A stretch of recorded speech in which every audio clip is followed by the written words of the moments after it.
നമ്മളിൽ പലരും ചെറുപ്പകാലത്ത് വീട്ടുകാരെ എന്തെങ്കിലുമൊക്കെ രീതിയിൽ പറ്റിച്ചിട്ടുണ്ടാവും അല്ലെ? അത്തരത്തിലുള്ള ഒരു കഥയാണ് എനിക്കിന്ന് പറയാനുള്ളത്. കഥയിലെ പ്രധാന വില്ലത്തി ഞാൻ തന്നെയാണ്. അപ്പൊ നമുക്ക് കഥയിലേക്ക് കടക്കാം. ഞാൻ 5ാം ക്ലാസ്സിലൊക്കെ പഠിക്കുന്ന സമയത്ത് കുറച്ചു നാളെ ഞാൻ എൻ്റെ അമ്മയുടെ വീട്ടിൽ നിന്നാണ് സ്കൂളിലേക്ക് പോയിട്ടുണ്ടായിരുന്നത്. എൻ്റെ അമ്മയുടെ വീട്ടില് അമ്മുമ്മ, മുത്തശ്ശൻ, പിന്നെ ചെറിയമ്മ, പിന്നെ ചെറിയമ്മയുടെ മോനാണ് ഉണ്ടായിരുന്നത്. അവൻ എന്നെക്കാളും 3 വയസ്സിന് ഇളയതാണ്. ഞങ്ങള് നല്ല കൂട്ടാണ്. എല്ലാ കുരുത്തക്കേടിനും ഞങ്ങൾ ഒരുമിച്ചാണ്. ഞാൻ പഠിച്ചിട്ടുണ്ടായിരുന്ന ഒരു കോൺവെന്റ് സ്കൂളിലായിരുന്നു. അപ്പൊ അവിടെ ഇങ്ങനെ പള്ളി പെരുന്നാള് അതുപോലെയുള്ള ദിവസങ്ങളിലൊക്കെ ഇടയ്ക്ക് ഇങ്ങനെ ലീവ് കിട്ടാറുണ്ട്. ഇവൻ പഠിച്ചിട്ടുണ്ടായിരുന്നത് അവിടെ അടുത്തുള്ള ഒരു ഗവൺമെന്റ് സ്കൂളിലായിരുന്നു. അപ്പോ അവന് ഇതുപോലുള്ള അവസരങ്ങളിലൊന്നും ലീവ് കിട്ടാറില്ല. അപ്പൊ എനിക്ക് ലീവുള്ള ദിവസം അവനും സ്കൂളിൽ പോകാൻ മടിയായിരിക്കും. അത് പിന്നെ സ്വാഭാവികമായിട്ടും അങ്ങനെയായിരിക്കുമല്ലോ. അപ്പൊ പല കള്ളത്തരങ്ങളും പറയാറുണ്ട്. പനിയാണ്, വയ്യ, എന്നിട്ട് അതും പറഞ്ഞ് സ്കൂളിൽ പോവാണ്ടിരിക്കുക. ഈവൻ സ്കൂളിൽ പോണ സമയമാകുമ്പോഴേക്കും ചെറിയമ്മ ഓഫീസിൽ പോകൂട്ടോ. അപ്പൊ പിന്നെ അമ്മമ്മ, മുത്തശ്ശനെ വീട്ടിലുണ്ടാവുള്ളൂ. അപ്പൊ അവരെ പറഞ്ഞു പറ്റിക്കാൻ കുറച്ചും കൂടി എളുപ്പമായിരിക്കും. അങ്ങനെ ഇരിക്കെ ഒരു ദിവസം പെരുന്നാളാണോ എന്താണോ എന്ന് എനിക്ക് ശരിക്കും ഓർമ്മയില്ല. എനിക്ക് അടുത്ത ദിവസം സ്കൂൾ അവധിയായിരുന്നു. അപ്പൊ ഇവനും സ്കൂളിൽ പോകാനായിട്ട് മടിയായി. ഇതിനു മുന്നുള്ള അടവുകളൊക്കെ പയറ്റി തോറ്റിരിക്കുകയാണ്.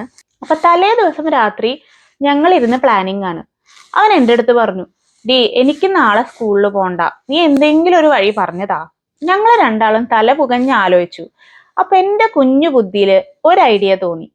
ഇവൻ ആ ഒരു സമയത്ത് കണ്ണിന് ചെറുതായിട്ടൊരു പ്രശ്നം ഉണ്ടായിരുന്നു. സ്കൂളിൽ പോയി തുടങ്ങിയ പിന്നെയാണ് ഞങ്ങൾ എല്ലാവരും അത് നോട്ടീസ് ചെയ്തിട്ടുണ്ടായിരുന്നത്.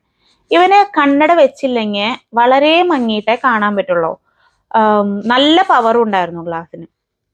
അപ്പോ എനിക്ക് തോന്നിയ ഐഡിയ എന്തായിരുന്നു വെച്ചാല്, ഞാൻ അവന്റെ അടുത്ത് പറഞ്ഞു, നിനക്ക് കണ്ണിന് പ്രശ്നമുള്ളതല്ലേ, അപ്പൊ നീ കണ്ണ് കാണുന്നില്ല എന്ന് പറഞ്ഞ് അഭിനയിച്ചാ നിന്നെ എന്തായാലും സ്കൂളിൽ വിടില്ലല്ലോ.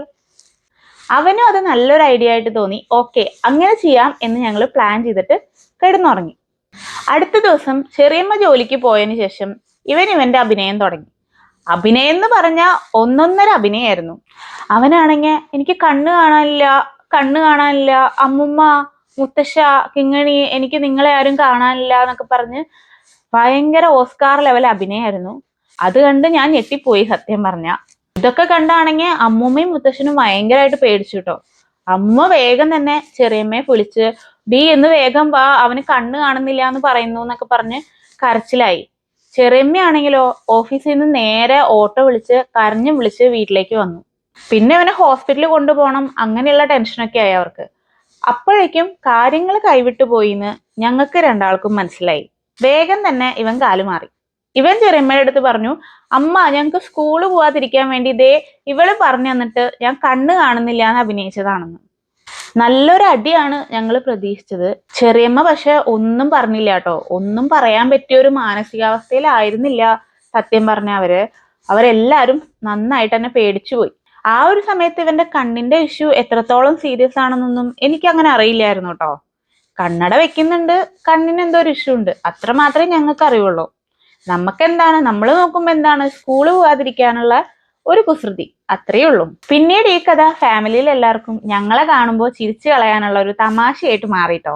അന്ന് എല്ലാരും തമാശയായിട്ട് എടുത്തെങ്കിലും ഇന്നിപ്പോ ഞാനൊരു പാരന്റ് ആയിട്ട് ചിന്തിക്കുമ്പോ അന്ന് അവർ എത്രമാത്രം ടെൻഷൻ അടിച്ചിരിക്കുന്ന ആലോചിക്കുമ്പോ എനിക്ക് മനസ്സിലാക്കാൻ സാധിക്കുന്നുണ്ട്. അതുകൊണ്ട് ഈ ഒരു വൈകിയ വേളയിലാണെങ്കിലും ഞാൻ എൻ്റെ ചെറിയമ്മയുടെ അടുത്ത് മാപ്പ് ചോദിക്കുന്നു. നിങ്ങളായിരുന്നു ചെറിയമ്മയുടെ സ്ഥാനത്ത് നിന്നുണ്ടെങ്കിൽ എങ്ങനെയായിരിക്കും റിയാക്ട് ചെയ്യുക? ഇതുപോലെ കുട്ടിക്കാലത്ത് പല വേലത്തരങ്ങളും കാണിച്ചിട്ടുള്ള വിരുദ്ധന്മാരും വിരുതികളൊക്കെ നമുക്കിടയിൽ ഉണ്ടാവും അല്ലേ? അതുപോലുള്ള കഥകൾ ഉണ്ടെങ്കിൽ ഞങ്ങളുടെ അടുത്തും കൂടി ഒന്ന് ഷെയർ ചെയ്യൂട്ടോ. അത് കേൾക്കാൻ ഞങ്ങൾക്കും ആഗ്രഹമുണ്ട്. അപ്പൊ പുതിയ കഥയായിട്ട് വരുന്നവരെ ബൈ ബൈ.